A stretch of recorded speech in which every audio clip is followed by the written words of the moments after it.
Every religion on earth, regardless of their beliefs, follow the same tactics, which is indoctrination and propaganda.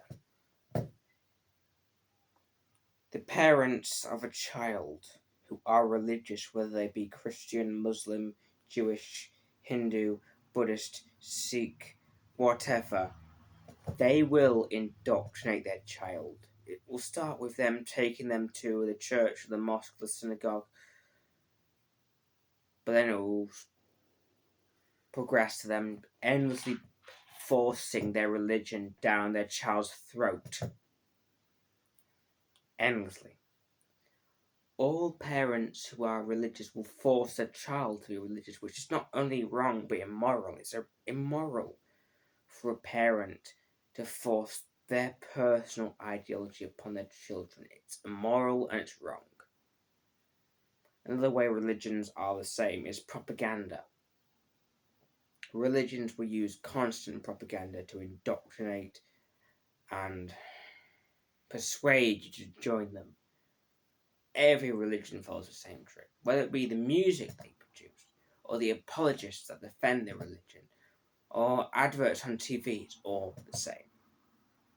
Christian hymns, Muslim nasheeds, Jewish hymns, they're all the same.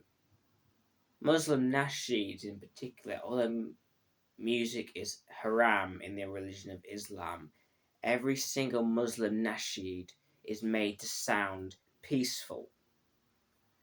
This is to back up the narrative that Islam is a religion of peace, even though it isn't. Christian music is either made to sound peaceful or made to sound triumphant.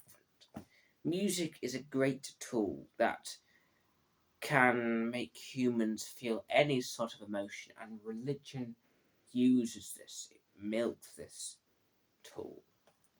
Religious music will make humans sound emotional or joyful or anything.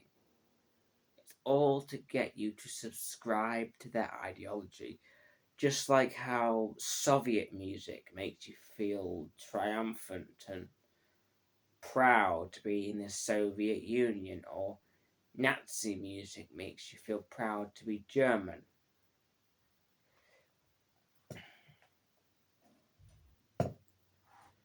Another way is religion will create propaganda. We can see this through Dawa.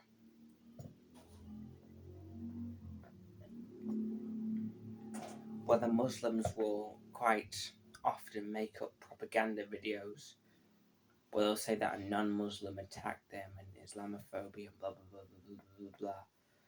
Or that Christians will go on this whole persecution narrative even though they're not being persecuted. It's all propaganda. Propaganda is religion's greatest tool. Without it, they would have nothing.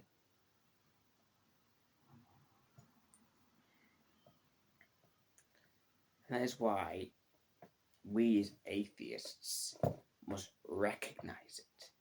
We must recognize that practically every form of media produced by Christians, Muslims, Jews, anything else is propaganda designed to indoctrinate or persuade us to join their cult. Even apologists, from probably some of the most notable apologists, are obviously pushing propaganda such as Ali Dawah, Muhammad Hijab, every other Christian apologist to David Wood, or inspiring philosophy. And David Wood, he is an excellent person, he is good at showing the world Islam's true form. Because the Western world believes that just because Muslims happen to be brown, they're somehow free from criticism. But David Wood, at the end of the day, is a propagandist. He is a Christian, so that means that everything he'll say will be biased. So I would take every one of his videos with a grain of salt. After all, His aim is to lie to you to get you to convert to Christianity. He's a propagandist, and his audience is mainly made up of stupid, indoctrinated people who lived in Pakistan or some other Muslim majority countries who were indoctrinated at birth to believe in Islam and now believe in Christianity, because for someone who's brought up to believe only in one religion, it's easy for them to switch to another. It's basically the same thing. If a Muslim becomes a Christian, there's no difference. They just move from one cult to another cult. It's really the same thing.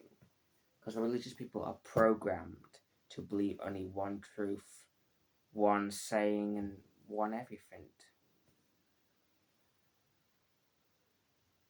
What we can do is shut down religious propaganda and deny them any means to produce it. In that way, we can fully get rid of religion without constant propaganda, without the means to produce constant propaganda. Religion will be no more. As without propaganda, religion is nothing.